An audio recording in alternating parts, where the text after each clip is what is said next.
Hello, I'm Naheed Nenshi, Mayor of Calgary. And I, like you, have been thinking a lot about where our society is and where we're going.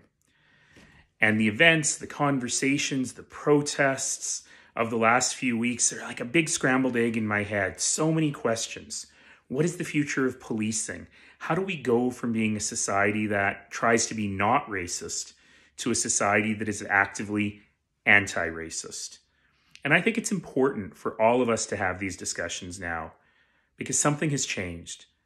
Like an ice floe melting, cracking in the spring in the mountains, the water is now flowing.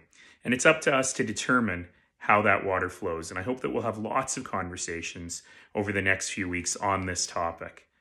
Now, a lot of folks have asked me about going to the protests. And I got to tell you, I'm not just an elected official. I'm someone who in my life has helped organize and marched in countless protests and rallies. My life has been about human rights, about lightening that load that Langston Hughes talks about in his poem Harlem. And I would love to be there, but I'm not there. And there are a couple reasons. Number one is we're still in a public health pandemic, and we all have to make the right choices for our own safety and those of others. In my case, my 79-year-old mother lives with me, and I just can't risk bringing COVID home to her through mass gatherings. But there's something deeper than that. I certainly do not in any way condemn folks who want to show up, whether it's the Prime Minister or Senator Mitt Romney in the United States. Ultimately, I also want to hear other voices. I don't want to take up the oxygen. I don't want it to be about the mayor showed up at the protest.